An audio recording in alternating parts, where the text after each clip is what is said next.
Welcome to the Mob Farm.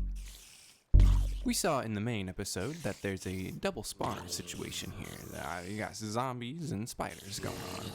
We also saw that this has basically turned into a soul-sucking mill for producing enchanted books. But there's some interesting things to talk about. A little bit about the history, maybe, about the plans for the future. And I wish this sugarcane wouldn't get in my face when I was trying to talk. But that's, part of the struggles. Anyway, let's get to it. Alright, so this is going to be more of like an addition to episode 3 rather than a recap because, there's not that much to talk about. Other than the fact that coming up right here, yes, this spot right here, yes. You'll probably recognize, well, there's something missing. There was a boat with a zombie villager and the creeper chilling, being best buds right here, right? Well, after much deliberation, I decided, I know where a village is. It's like 1,000 blocks that way. Why am I even... just seems like too much of a hassle, especially with the creeper in the boat at this point. So, they met the hand of my trident. Anyway, I wanted to talk a little bit about the history of the mob farm over there, because it's one of those things that was in my world that I built back in a dark time when I was trapped in the realm of 2012 MacBook Pro.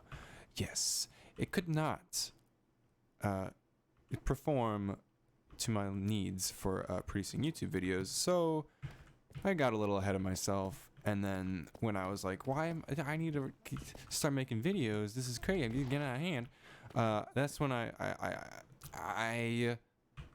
invested in a computer, and here we are. Anyway, that was all basically just a little bit of backstory to explain why there's backstory, and anyway, let's get to the backstory. That's important, the important backstory. I jumped down in this little hole a long time ago, early on when I was inhabiting this cave, to light it up, of course, right? Because I saw this giant pit off to the side, and I was like, that looks dangerous. And look at all this. Look at all this spawning space. It was dangerous. Lava. Dangerous. The lava actually kind of helped the situation that I was worried about. But, the goal is to... Oh, hey, we're already here. The goal was to light up all the caves in the area, and upon doing so, actually I think I went this way initially. Yes. Upon doing so, I stumbled upon this cave here. Oh, this is the way I went, yes. And, well, I had a little bit of trouble, right? Because I ran into, right here. This is where I initially poked in, and this was like the spider spawner is right behind this wall. You hear a skeleton. That means there's a spider jockey. Anyway.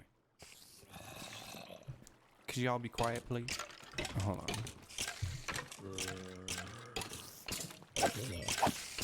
Anyway, back to what I was saying. What was I saying? Ah, yes. Just that I had quite the surprise coming around the corner in this cave here. Let's take a peek one more time over here. You can see this was kind of the original profile of the cave, kind of narrowing in right here, and it was just kind of like a funnel of deathly spew coming out of here, just hordes of spiders and zombies through a narrow funnel of a shallow cave. I had nowhere to go. I could have gone those ways, but I had nowhere to go, and I had to face it head on. And I'm a pro, so it was no issue, but I could have died. But we're not here to share tales of blunder and triumph. No. We're here to recap episode 3 and give a little bit of insight to the mob farm. And, well, obviously this was a hand-dug tunnel. Just wanted to note that real quick. And talk about the plan for the future. Well, the tunnel itself, not too much of a plan there. I put this green terracotta in because I had the idea of maybe like just wrapping the walls in solid green terracotta and just having this kind of solid square tunnel. I don't know. It'd be a weird look, almost kind of like a 70s vibe kind of thing, you know. It looks like maybe if I did that, I should add shag carpet or something, but they don't have shag carpet in Minecraft. Maybe they should, but it's too loud over there. What was I saying? Ah, yes. Just that this is going to be a very big project because there's a lot of functional things that I think still need to be incorporated. So I really don't have like a aesthetic in mind for this.